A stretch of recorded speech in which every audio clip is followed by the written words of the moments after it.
another USA Hockey post-game show. Today was another busy day here in Sochi. The men's team practiced for the second time and the women's team skated prior to tomorrow's game against Canada. We're going to start the show by bringing in Chris Peters of UnitedStatesOfHockey.com for his analysis on the arrival of the men's team. Chris? Well, it's certainly exciting to see the U.S. men getting into Sochi there, and it's all happening. All the buildup is over. All the hype is over. We can finally focus on hockey and see what they're made of. And you know, there's a lot of different things coming into this tournament that I'm excited to see. And you look at the line combos that Dan Bilesma is going to use. You wonder who he's going to start in goal in the first game against Slovakia. Those are the things that I'm most interested to find out in these next couple of days here. And you know, the biggest thing for me too that I'm extremely interested in seeing is how is this team going to score. They've got enough guys on the roster that have done really well in the NHL this year. You got Patrick Kane and Phil Kessel, two of the top 5 scorers in the NHL. You know, that's not something that the U.S. has boasted in the Olympics over the years. So to have that kind of scoring on this team, I really think that if that comes through, that the U.S. is going to have a better shot. But really excited to see the games get started here, and certainly a thrill to see everybody arrive in Sochi. And I think you're going to see a very motivated Team USA when they get going. But you know, I really appreciate you guys having me on once again. I'm going to send it back to you in Sochi. Hope you guys are having a blast out there. After the practice, the U.S. men's team, head coach, general managers, and 4 players sat down for a press conference here at the main media center.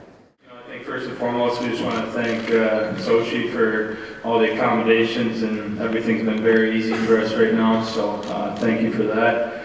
You know, as far as being here, I think all of us up here have the same goal in mind. It's to try and win the gold and bring it home and represent our country as best as possible. So like all these guys said, I'm happy to be here and looking forward for the challenge ahead. So.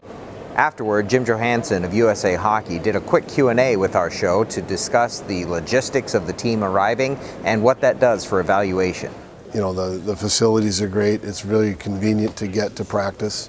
You're not spending a lot of time to go do the hockey part of the day. So I think that helps with everybody.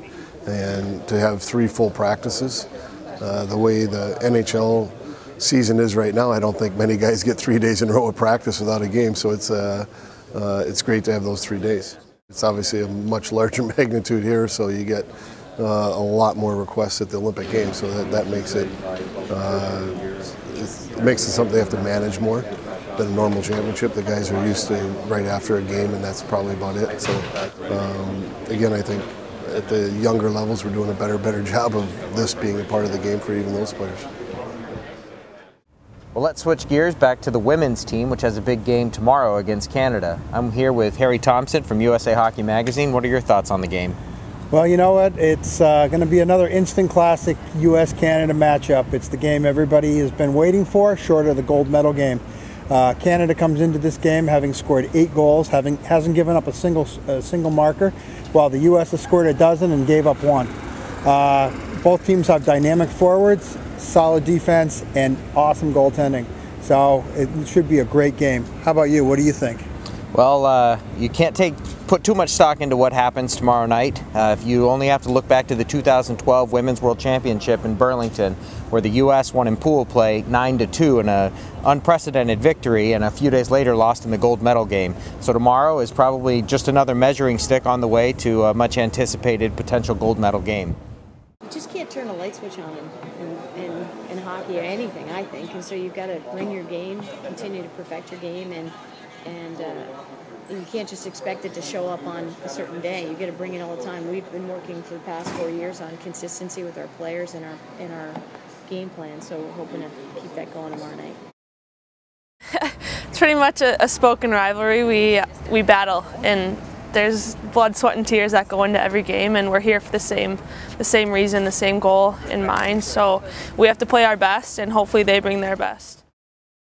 One more thing before we go. We want to come up with a hashtag for all of you early morning risers back in the U.S. We've come up with hashtag Dawn's Early Light. Can you do any better? If so, tweet to hashtag USAH postgame and we'll evaluate the responses. And then before tomorrow's game against Canada, we'll announce the winner. So tweet your idea for the contest or anything else to USAH Postgame, and we'll see you tomorrow.